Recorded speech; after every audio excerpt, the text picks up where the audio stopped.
welcome to the Training, Learning, and Development community. Thanks for joining us. Who do I see? There's Molly's in chat and Kim. Hey there. How you doing? Thanks for joining us for this afternoon edition where I'm going to be talking with Erin Peterschick for another member showcase. I love doing these things where I get to talk to actual L&D people that are helping support TLDC and just bring a great deal of diversity and color to our wonderful community. And Erin in particular is pretty darn interesting. And so I have like 11 questions for you. Looks like people are voting them up already. So yeah, is it cool if we just get going on this, Erin? Let's jump into it, my friend. Well, yeah. Okay. So I don't know. I guess we've kind of spoken, like I maybe met you or talked to you a year or two ago. I can't even recall. But tell me, like, let's talk about your start in L&D and instructional design. When did you first learn about the field of instructional design? Yeah, I think like so many of our TLDC members, and it's nice to see some friendly faces. I am a career transitioner, accidental instructional designer. I slid into it sideways from other careers. I've been doing it for about 10 years now in earnest. I started out in teaching English as a foreign language while in China for several years, and that quickly transitioned into exec ed and leadership development programs within U.S. firms that were in China. So I kind of started looking around as I was getting ready to move back to the States, and I was like, "Ooh, what jobs can I do? Because I really enjoy what I've been doing here." And just kind of stumbled across all kinds of resources, whether it's the accidental instructional designer book or just looking at job descriptions that started to talk about software that I had not yet been exposed to, because all my stuff was really fancy in PowerPoint and Word docs. Right. So did you actually know that there was this thing called instructional design, or did you like say, hey, wait, there's this, what is this thing, this instructional design thing? And I think it was a bit of a reframe, like what's the lingua franca that we're all using in the trade. Certainly if you come out of teaching, you think of yourself as a facilitator, as an instructor. I've done training in my old roles and really enjoyed it. So, I think it's just kind of getting to some common language and even understanding what that common language can be or what the differences are as you're looking at the various job descriptions and the ways that people talk about our field. Yeah. And so what do you enjoy most about it? Must have been something that really got you to sort of stick with this whole path. Yeah, I think probably, again, like so many of the other members that we've heard from or seen in conversation outside of these member showcases, a lot of it is the joy of helping others. Yeah. A lot of it can be the joy of, I don't personally have children, but it is fun to watch the light bulb and the dots connect for people. Mm-hmm. I think on some level, when you do your job well in learning experience design or instructional design, what you do is make yourself semi-obsolete. You are simply the mentor or the gate opener to someone else's passion for a topic or a thirst to learn more and go do more self-directed learning, and then connect to the ecosystem that is the world of learning and lifelong learning from there. So Nice. that's one thing I loved about teaching in China is, it was weird opportunities for certain people who either weren't exposed to foreign instructors or how we kind of did things in the West or in Western business contexts. And a lot of times, they just got so excited and they would go do all kinds of things that I had nothing to do with, whether it was connecting with other expats and learning in sort of community settings, or just getting emails years later from even my students that were young at the time, and then they're in college and they're just like, hey, Miss Erin, like you didn't know, but here's what I've done with English so far. Here's what you set me on the path for. So a 45-minute intervention for me might be something much more profound for somebody else. Can you give me more detail about? I'm really fascinated with that. Like, so the whole China thing. Like, what happened there? How did you get there? And tell me that story. Well, sometimes you talk to people about what their careers were before ISD, so I'll back up a little bit to say that prior to, jumping both feet first into adult learning and learning experience design, I was in electoral politics. I worked in legislatures and for elected members. And then I came back to the state of Washington, where I was born and raised, and ended up working for DSHS, which is the Department of Social and Health Services. Got a large federal grant and did almost like a startup culture where you are taking a sum of money and standing up a team and trying to do large scale transformation. So change management and kind of, all dots kind of connect in hindsight, where that's where I was doing some of the training and some of the advocacy work, but very firmly in the public policy space and specifically in mental health. Well, when you get to China, there isn't electoral politics for darn sure, and mental health isn't really a field or a discipline that they have. So a lot of my background was sort of, useless. And what you do have is an interesting currency, which maybe is a little challenging to unpack here in the short time we have, but what I showed up with was the knapsack of invisible privilege. So I was, as Caucasian as I am, I was a native English speaker from a country that had, that was kind of increasingly desirable to have foreign instructors from. I have a mild accent coming from the Pacific Northwest, which was also a desirable currency. And then I was with my husband, so we were a package deal. So they liked that. So what I ended up doing was starting out in the public education system, so teaching more junior high and high school aged kids, which is not something I ever saw myself doing. I, by choice, don't have children. I like other people's children fine, but not a real big passion for the child space and youth education space. I tend to leave that to the people who are really passionate about it and want to support them from afar. So you might see something like 60 kids in one classroom for one 45-minute class, and you would see them about once a week. So teaching all the grades that we did, my husband and I would seriously see something like 1,200 kids or something crazy like that. And that's what I mean. It's just, what is a short burst intervention for me? I couldn't even fathom some of the ripple effects, and it's been fun to have people come back and talk to me about that. Wow.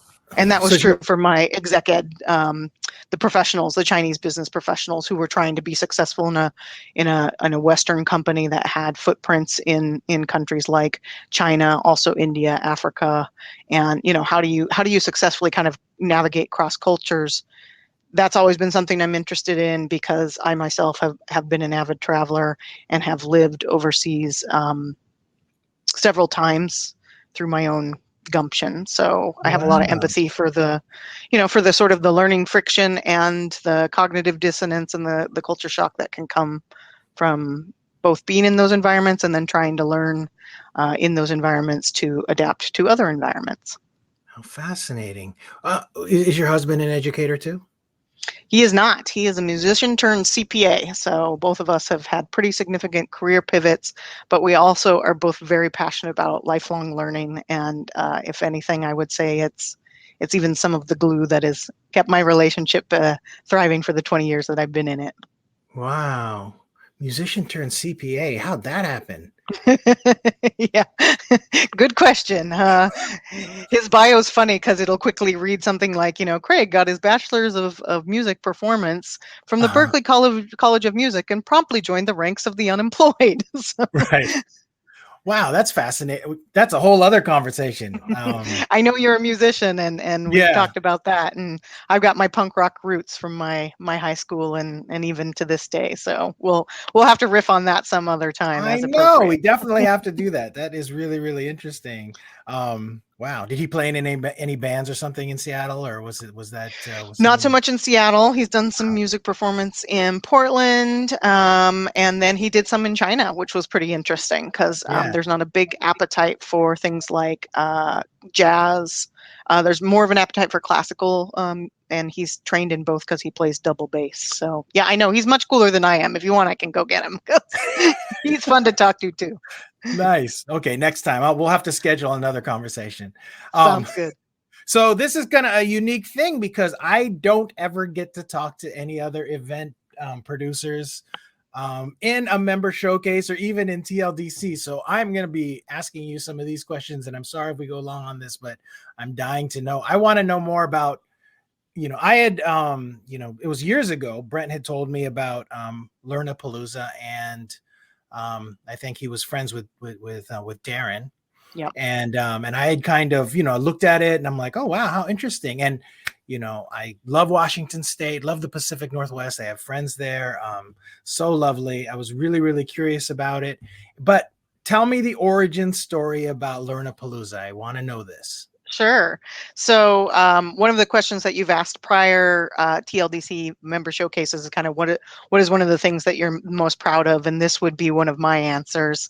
Is kind of goes back to what we were talking about with the China origin story too, is coming back to the States. I didn't have the sponsorship at first as I was job seeking and trying to find my footing of an employer who might send me to the big industry events that I'd never attended prior because I was new to the field. And certainly, as I've been living on my Chinese salary, I wasn't rolling in dough, and those are, some pretty significant financial outlays if you're self-sponsored to attend the big industry conferences. So I had the good fortune, and I'm a really good networker. Like, one of my superpowers is definitely networking, and that's part of how you and I did come to connect. But one of the first things I did, and we've talked about this in other showcases, is I joined my local chapter of ATD. It was a no-brainer, and one of the past presidents of that chapter was this gentleman, Darren Nerland, who is a real mover and shaker in the L&D space. And so you guys probably have heard his name too, and if you haven't, definitely recommend connecting with him on LinkedIn. So Darren had the good fortune to be working at the Gates Foundation at that time, and had access to a pretty cool space that people were curious about. And he had some ideas about how we could do some things differently, in sort of direct response and even critique of those big industry events that, maybe they could have, freshened up certain aspects. I don't know, I didn't have any critique myself, but I think it's always interesting. We in L&D are really good about like being scrappy, like what can you do meaningfully with very few resources? And Darren's a good person to talk to about that kind of stuff. So we ended up starting an event that we called Learnapalooza at that, and it was a co-production with our local ATD chapter. Like, we basically said, hey, we want to help drive membership, member pay, due paying members. Let's leverage this kind of cool space that people are curious to check out. And we did a half-day event, and it just kind of grew from there. It was well received. Again, Darren used his tremendous connections to bring in fantastic keynote speakers, and we just did some cool stuff with technology. We kind of traded in certain formats that are now quite common, but at the time were just not as well used. Things like the speed learning format, kind of similar to speed dating or speed networking. So we had lots of different stations, and not a whole lot of people with PowerPoints and slides projected on a screen, but really, kind of these coffee corner conversations, intimate, but like time bound in a way that, how do you get your meaning across cogently as a presenter, and then what usefulness, tools, or tips or tricks can you impart to your fellow learning professionals in a very short amount of time? And we would have multiple rounds so people could go to lots of different topics, and it was very energizing. And so each year we would disrupt ourselves. We would try not to rest on our laurels, and we would say, okay, what makes sense to pull through? And each year we would pull through sort of that speed learning approach, because it was so well received, and we had some data to back that up, from our end users, our participants. And then we would just kind of shift the space, the format, the duration, the theme, and yeah, so a small but mighty team, kind of co-founded by Darren and I, did that for about 6 years. And then we shifted into the into the pandemic, and we were one of the first people to pivot an in-person event to virtual, and that is a pretty crowded space now. So Darren and I are regrouping and kind of trying to figure out, do we partner with some other folks to maybe, help them take Learnapalooza and bring it to the next level. And we're looking at some other things that are moving us and intriguing us as Yeah. curious learning professionals. So why did you get involved? What was it? What was it about producing an event that like spoke to you? So I had a background in event production. Like that, I think that's another kind of skill set that's a natural slide into this space. Like if you're ever talking to folks again who are teachers or they're like Southwest Airlines loves hiring teachers because they make good flight attendants. And I think that Mhm. it's true. Like there are certain jobs, like you work in hotels, you work in customer service, you work for Starbucks, you work for heck, waiting tables. Like I used to wait tables. You're going to have sort of that people-facing customer service attitude down. And then by virtue of some of my other jobs, I just had done a lot of event organizing. So Mhm. Marcoms, marketing and communications, was kind of easy for me to reach for, and that's another like how can learning and development people kind of pull pages from marketing professionals' books, right? Like they've been Right, doing right. the aspects of what we do better than we do for years, or we can learn. There's a lot of natural cross pollination. Mhm. If you're just used to kind of wrangling individuals in a space and in time boxes, I think those are skills that can certainly be leveraged in learning design, and particularly if you like to facilitate. And I'm not scared to stand in front of a crowd. I have a background in speech and debate and theater, which a lot of us, I think, end up having, some sort of performative aspect. Uh, doesn't hurt, but there are a lot of amazing introverted learning professionals as well. So I don't want to say you have to do that. Right. And we've No, talked but about that in this community. yeah, for the event production part of it, for sure, like having some, I think that probably the more effective event producers that I've met have had some theater experience, either as actors or organizers or something, along those Yeah. lines. So Yeah, community definitely. organizers. You and I have talked about sort of the punk rock scene of like the 80s and the 90s, and that was very DIY, right? Like that was advertising, that was recruiting speakers effectively, in the form of your performing bands. So again, it's sort of like what are the shared competencies that you can apply. And if you're already kind of interested in or have experience in that space, then it's not that daunting to throw an event. I would say that this is kind of cheeky again in this audience, but there's the expression about those who can't do teach, which I don't agree with. But for me, I always kind of say like those who can't attend the big industry conferences put on their own. So No, it's true. That's funny. Yeah, and I can't help but think about like when I was a kid walking around, with the leather jacket and ripped t-shirt and ripped jeans and like handing out flyers and trying to organize, these little punk rock shows that, whoever would and let us rent space, and just developing that skill set of just, yep, having to organize it and then, market it and do all that. You don't even realize what you're doing. You just want to get yep, your friends together and play a show, but yep. it's actually you're definitely building up a bunch of skills there. Um, Right. And you can think of the attendees or the participants of that as like learning cohort, again, yeah. you could kind of have the corollary to learning cohorts. I would say what you just said. So I'm working on right now, I'm really passionate about the leadership development space. And because we're in Seattle, which is kind of like, you know, the other Silicon Valley, again, in your backyard. So, what all these tech companies are kind of like.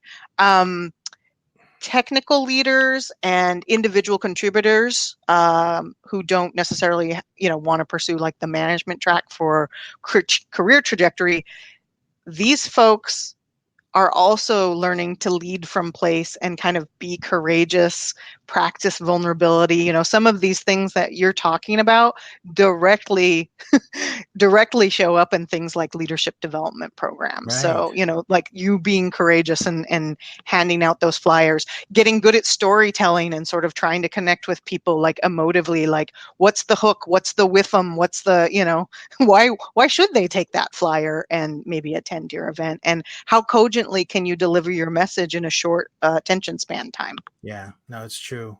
I think that for me now, the big thing is just trust, is because it's so hard to find that now, like especially in digital spaces. And it's one of the reasons why I'm doing what I can to kind of push like this face to face, like actually having human faces to kind of look at and be able to communicate with versus just these, usernames, like random usernames like on Twitter or something. So Yeah. yeah, totally agree. Now, another event related question. How about your favorite Learnapalooza session that you've seen? Anything Oh gosh. particularly impactful for you? Yeah, that's a hard one. And it's funny because behind the scenes, like I often didn't get to attend like the content, the meaty content. Like I can't tell you how many I've missed, but Yeah. we were pretty proud. We're always proud of what we do. And like the pivot to virtual allowed us to kind of expand our footprint beyond Yeah. being more of a regional one. And it was so thrilling to watch, the accolades roll in from people I hadn't connected with on LinkedIn or had never met or heard from. And they're in Japan, they're in Africa, they're in Sweden, just all these random places, and just saying like, hey, this was valuable for me, and I'm just like, seriously, that's amazing. But one year we expanded to a day and a half, which was kind of bold for us because we usually try and keep it to a day. So there's only so much you can pack in a day, and we ran with the theme of superhero. Like, how do you kind of like, harness your inner superpowers and then like leverage them for the collective good? How do you partner with others? Sort of that, like that, how do you build your super squad? And like, how do you take inventory of your own skills? And like, Yeah.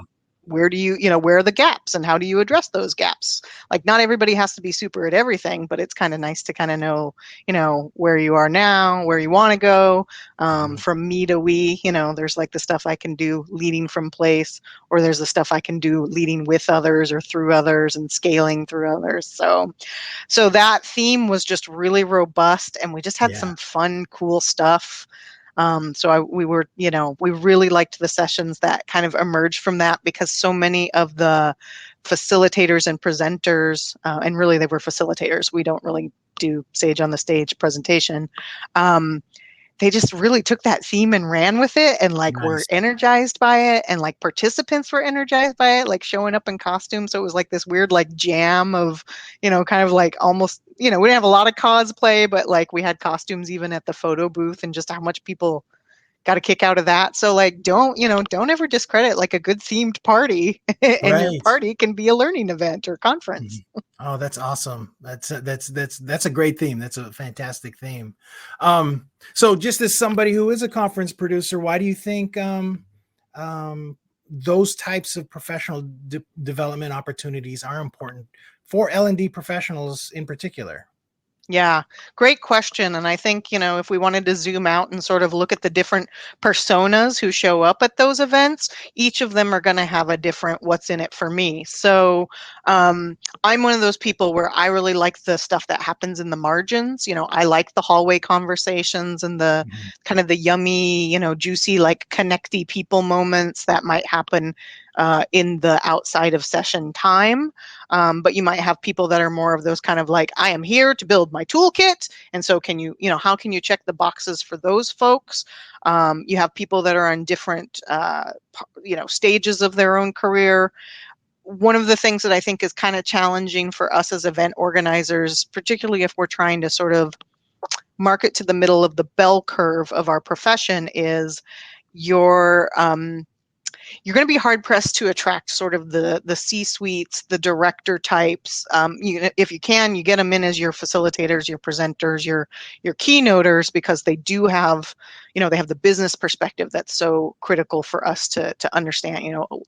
If we are working in an enterprise, we need to align learning to the strategic, business goals and objectives. Like that is like step 101, which some people don't always know or know how to align to, but because they might be earlier in their career, or they're transitioning from higher ed or K-12 to corporate, and that's that's one of the things I've heard from those folks. But it's hard to actually attract those kinds, that caliber of sort of the more advanced in their career, or just like ridiculously successful, like higher up on kind of the corporate totem pole, as just like generic attendees and participants. So maybe know that your event might not have a lot of those folks, but if they do, I don't think it hurts to try and connect with those people and add them to your network, or at least attend their sessions and kind of hear from them.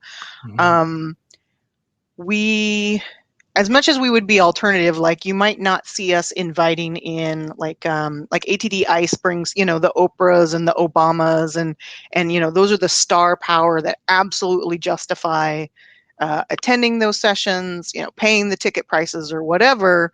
And I think we can learn, leadership and certain things from them, but like, are they really going to help us like be awesome L&D folks? Like, I think it could be arguable.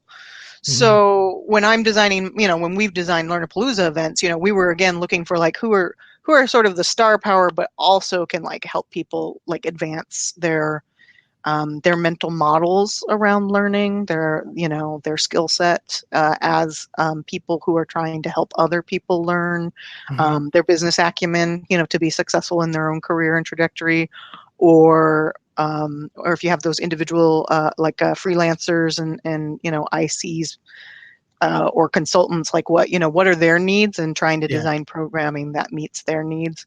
So that's a very roundabout way of answering your question, and I didn't quite answer it, but like I think attend these events because they will level you up in ways that you will never understand. And it's often the people, the networking, and the learning in the margins or the white space that are going to give you your most ahas or values.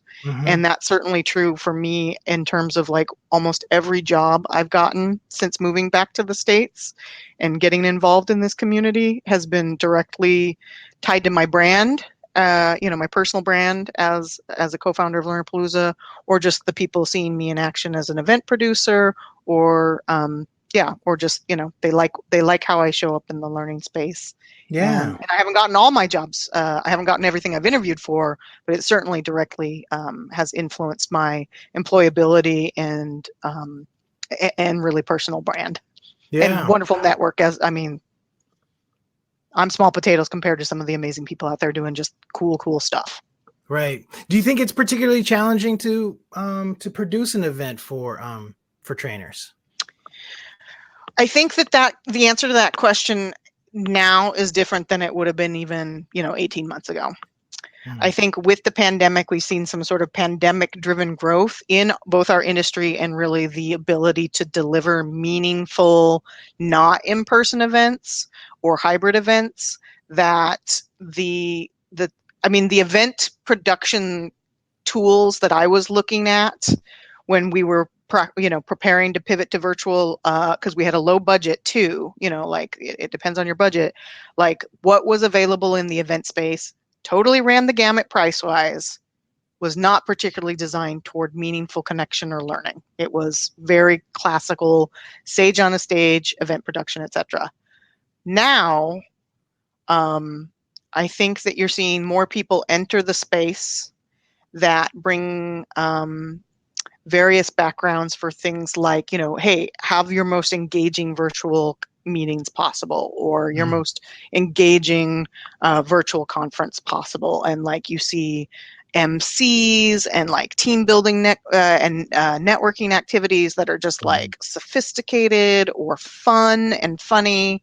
And I don't know that we would have seen as many of those throughout the price points that we're seeing now that we would have 18 months ago. So I don't know. Does that help answer your question? Like, I think it's different for sure. Yeah. No, I think for me, it's always been a challenge just because, just TLD because. Coachella, you saw that? Yeah. Thanks, Kitsal. Yeah, so it has always kind of been a challenge for me because, well, one of the things that's nice is just educators in general, especially trainers, they just love to share. If Mhm. we, We they are the love most to get up. generous, Yeah, the most generous profession I have ever encountered. Like, it is, as somebody who tries to come from a place of abundance, holy cow, I love the people in our field. Like, yeah, they want to share, they want to help people, like, legitimately, like, agendaless and hmm, like non-transactional, and like, yeah, like, you get out of it what you put into it, but like, there are so many wonderful people that are just putting their heart and souls out there, and yeah, just yeah. couldn't agree more. Yeah. And like for me personally, though, I sort of am just trying to unlearn everything that I have learned about producing events. And I'm still a work in progress in that way because now I just kind of a big focus of mine is really just sort of connection and trust because Yeah. I've just felt like, a bunch of division over the last couple of years and people really Yeah. feeling isolated. And so, and I just try to do a little bit at a time, just figuring out what, slowly make the next moves to something to things that that satisfy me and make sense for me. And Totally. yeah, Totally. yeah, That's but the yummy stuff. And I think the opportunity for us as thoughtful professionals who maybe think about this differently than event organizers or corporate, kind of corporate, people in other kind of fields, marketers, whatever, is um, yeah, what's the red thread? What is meaningful to people in terms of what they walk away, knowing how to do, feeling, certainly, thinking, like changing my, hearts and minds, but like with a sensibility around not like DEI washing things, like, right. let's not just do this thing because we check the DEI box, or yeah, like, I just feel like we're going to be thoughtful in a way that maybe we'd be natural partners for like community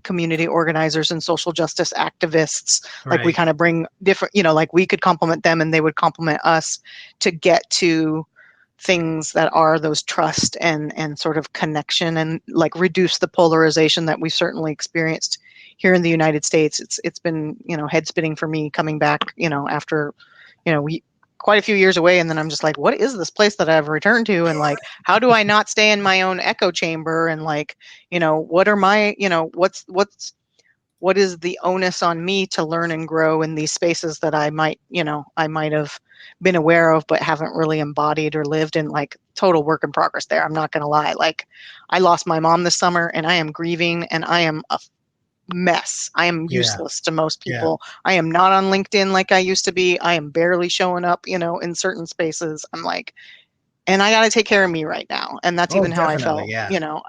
over certain aspects of the last 4 years politically. Because, you can look at my LinkedIn, you can see which part of the political spectrum I came from as I was Right. talking about my electoral politics job. But like, moving beyond visible diversity, yeah, I lived in China and I know what it's like to be a visible minority, and even to be like marginalized because I was a woman, but then have all this ridiculous privilege. But like, I'm more fascinated lately about, cognitive diversity, and how do we harness all of the magical wonderfulness that are unique human beings, and make, teams and leaders that will lead us into the next, sort of the next, generation of maybe, maybe not capitalism as we know it.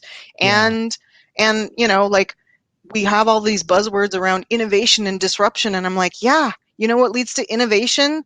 Really diverse teams that probably experience some conflict, and they Right. don't have to, again, you don't have to like check boxes of we got women, we got whatever. So, what are the opportunities for us as learning professionals to add to that conversation and Right. design meaningfully?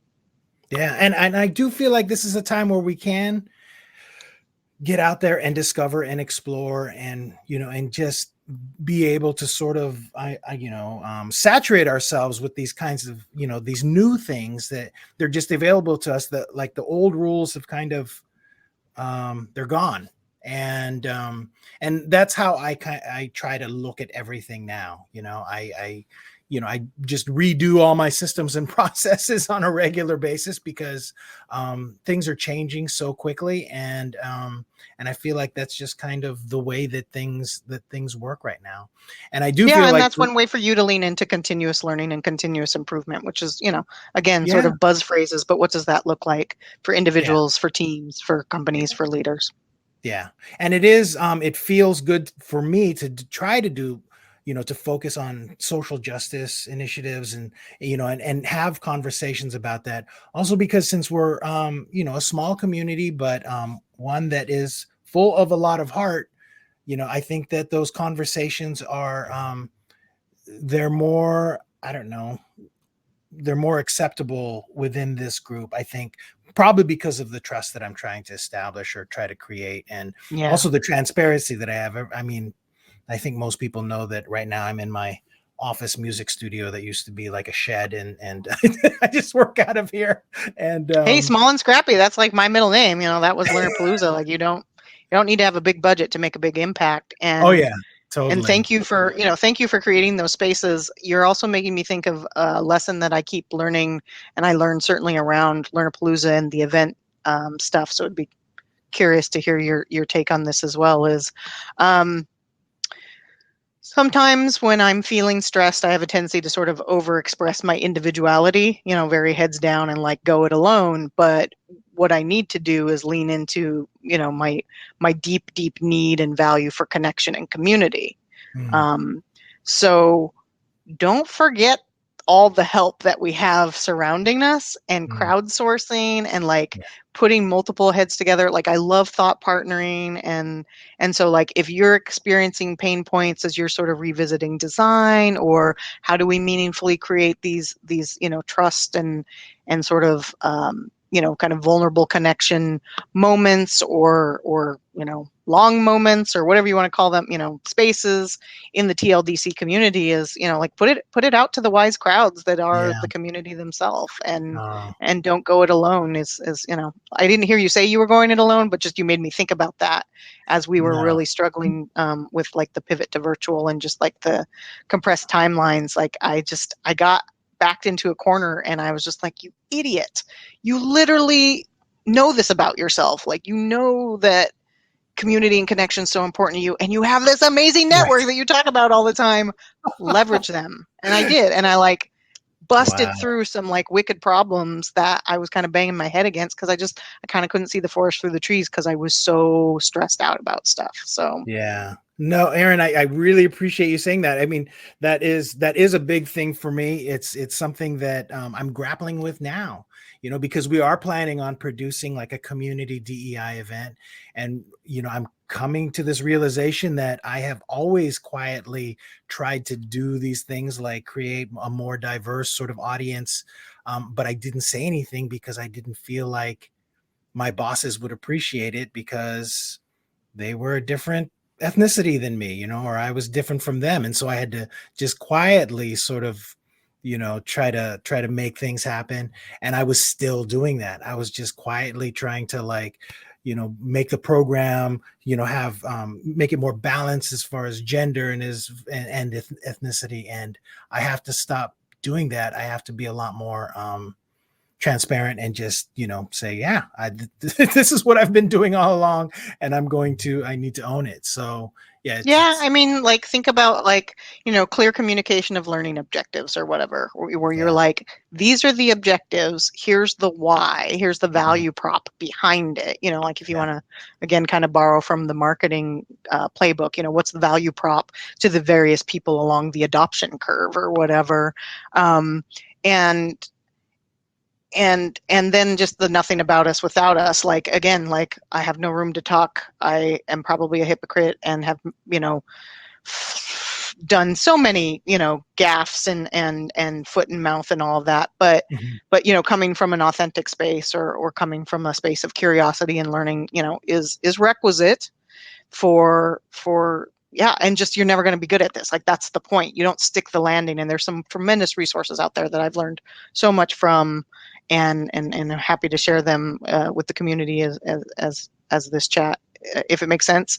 And then that was one thing that we grappled with the last Learnapalooza. You know, as we were like in the heart of Black Lives Matter and so much that was going on, we were like, what is our positioning on this, and like where do we talk about it, and I, you know, what is tokenism, what isn't. And I just want to hold up, like, we were lucky enough to partner, like kind of at the last minute with Design by Humanity. So if nobody knows about them, like I will always give them a boost because it's literally BIPOC. And again, even that term is apparently not always the one to use, but I think they themselves use it. Learning experience designers. So if you want, you know, people who are of our industry and actively promoting the hiring and promotion of BIPOC talent, like those that's a tremendous resource. And then Wow. like there's a company here in Seattle called Tonal, TONL, and it's co-founded by two a Black man and woman.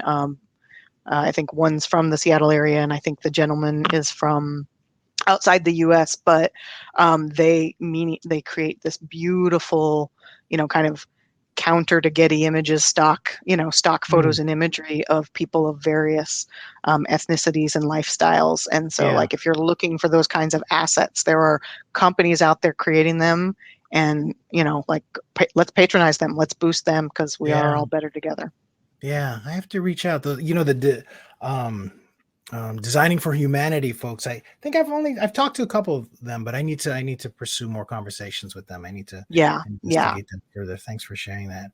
All right, last question, Erin. Thanks so much for doing this. I love talking to you. Every time we have a conversation, I'm like, man, she is awesome, amazing. You're my people. What is something that what is one thing that people need to know about you? Oh gosh. So I do like helping others along their career trajectories, and I hope that I embody some of that generosity that we were talking about earlier. So I'm a little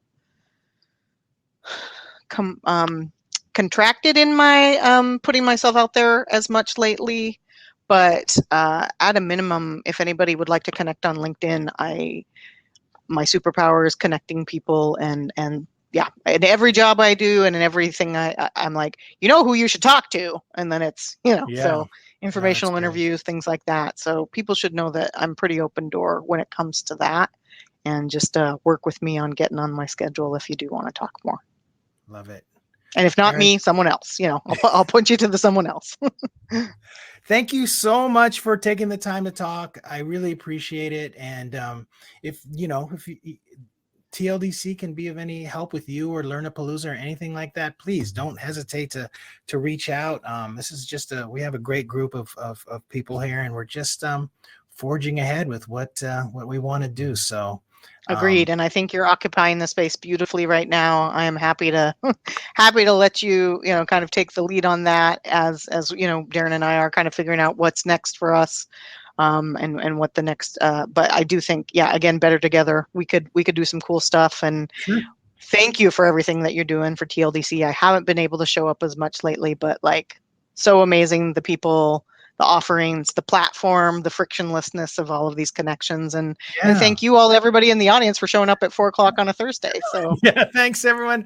Really appreciate your time. And then tomorrow, let's see, we have got J Rock. Jonathan Rock is going to be on. That one is already looking to be a pretty sizable audience for J Rock, because he is such an entertaining character. So pop in tomorrow at 8 a.m. tomorrow if you're interested. And with that, we'll see you later. Thanks again, Erin. Really appreciate your time. Yeah, thank you. Sorry about the jargon. Feel free to follow up if there's anything I need to correct or unpack there. Not my aim, but all right. Bye, everybody.